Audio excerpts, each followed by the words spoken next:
Motivational speaker Sandeep Maheshwari जी की कहानी। तो सुनिए, एक बार एक बहुत बड़ा नेता एक साधु के छोटे से आश्रम में गया। वह साधु के बारे में उसने बहुत सुना था, तो उसके मन में आया कि मैं भी एक बार जाकर देखता हूँ कि लोग उसकी इतनी तारीफ क्यों करते हैं। जब वह उस आश्रम में गया तो वहाँ पर एक छोटा सा कमरा था जहाँ पर एक कालीन बिछा हुआ था। तो वहाँ पर कुछ लोग नीचे बैठे हुए थे और साधु जी के सामने बैठे हुए थे और कुछ सवाल जवाब चल रहा था। वह नेता उस आश्रम में आया और उस नेता के साथ में 4 बॉडीगार्ड भी थे और उसकी यह आदत थी कि जहाँ पर भी वह जाता था लोग अपनी जगह से खड़े हो जाते थे और उसकी तरफ देखते थे, हाथ जोड़ते थे और सर झुकाते थे। लेकिन यहाँ पर ऐसा कुछ नहीं हुआ। साधु व्यस्त होने के कारण उसकी तरफ देखा तक नहीं। तभी नेता को लगा कि मेरी बेइज्जती है और वह इस बात से गुस्सा हो गया। नेता ने थोड़ा गुस्से में साधु की ये बात को बीच में काटते हुए कहा, मैं आपसे कुछ कहना चाहता हूँ। साधु ने उसकी तरफ देखा और कहा, आप थोड़ी देर रुकिए, पहले मैं इनके सवाल का जवाब दे दूं। इससे जो नेता था उन्हें अपनी बेइज्जती लगी। बस साधु का इतना कहने की देरी थी, नेता का चेहरा गुस्से से लाल हो गया और फिर उसने अपना सारा गुस्सा उस साधु पर निकाल दिया। अभी तक वह नेता बहुत तमीज से आप कहकर बात कर रहा था, लेकिन अब वह तू तड़ाक पर उतर गया। नेता ने उस साधु को कहा, तुझे पता नहीं है मैं कौन हूँ और तू किससे बात कर रहा है। बस साधु ने उसकी तरफ देखा और कहा, मुझे इससे कोई फर्क नहीं पड़ता कि आप कौन हैं, लेकिन आप जो भी हैं, अगर आप चाहते हैं कि मैं आपके सवाल का जवाब दूं, आपसे बात करूं, तो आपको कुछ दिन रुकना होगा। और साधु के ये कहते ही नेता गुस्से से पागल हो गया और वहीं सबके सामने चीखने चिल्लाने लग गया। फिर क्या हुआ, अब मैं तुझे तेरी असली औकात दिखाऊंगा। तूने मुझसे पंगा लेकर ठीक नहीं किया है। तुझे पता नहीं है कि मैं तेरे बारे में क्या सोचता हूँ। साधु ने फिर से नेता की तरफ देखा और बड़े ही प्रेम से कहा, मुझे इससे कोई फर्क नहीं पड़ता कि आप मेरे बारे में क्या सोचते हैं। आप जो चाहे वह मेरे बारे में सोच सकते हैं। फिर नेता ने उससे कहा कि तू चाहे सुनना चाहे या नहीं, लेकिन मैं तुझे सबके सामने बताऊंगा कि मैं तेरे बारे में क्या सोचता हूँ। तू कोई साधु नहीं है, तू एक बहुत ही घटिया इंसान है, तू ढोंगी है, पाखंडी है और यहाँ पर जितने भी लोग बैठे हैं उन सबको तू बेवकूफ बना रहा है। तेरा बस एक मकसद है, इन लोगों से कि जेब में जितना ही पैसा है उन्हें मैं इस्तेमाल करूँ। तू अपने फायदे के लिए इन लोगों का इस्तेमाल कर रहा है। अब मैं तुझे नहीं छोड़ने वाला हूँ।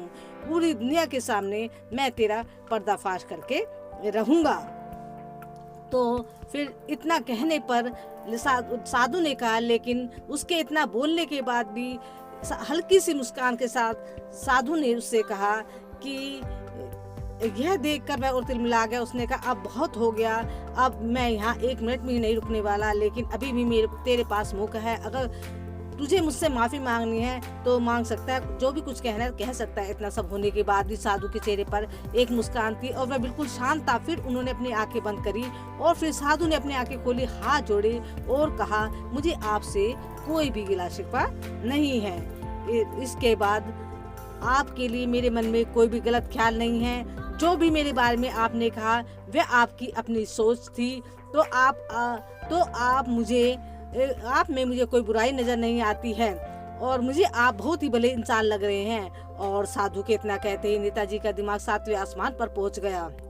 उसके चेहरे पर एक खुशी थी, क्योंकि उस साधु ने भी वही कहा जो बाकी लोग उस नेता को कहते थे। और वह खुशी खुशी आश्रम से अपने घर की ओर गया, जहाँ पर उसके पिताजी बैठे थे वहाँ गया। उसके पिताजी ध्यान में मग्न थे और उन्होंने पूरी जिंदगी सिर्फ लोगों की सेवा करी और बदले में कुछ भी उम्मीद नहीं किया था। तो थोड़ी देर बाद जब उन्होंने अपनी आंखें खोली और देखा कि अपने बेटे को अपने साथ बैठे हुए देखा, उनके बेटे के चेहरे पर एक अजीब सी खुशी थी जो आज से पहले उन्होंने कभी नहीं देखी थी।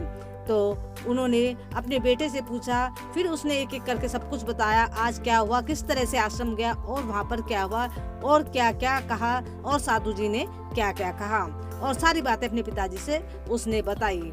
फिर उनके पिताजी ने उससे क्या कहा। जब उसके पिताजी ने पूरी बात सुन ली तो थोड़ा सा मुस्कुराए और अपने बेटे को देखकर बोले, उन्होंने तुम्हारी तारीफ नहीं की, उन्होंने वह नहीं कहा, कहा जो तुम हो,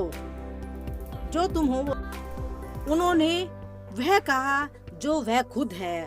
और तुमने जो भी कुछ उनको कहा वो नहीं कहा कि तुम जो वो हो, बल्कि तुमने वह कहा जो तुम खुद हो।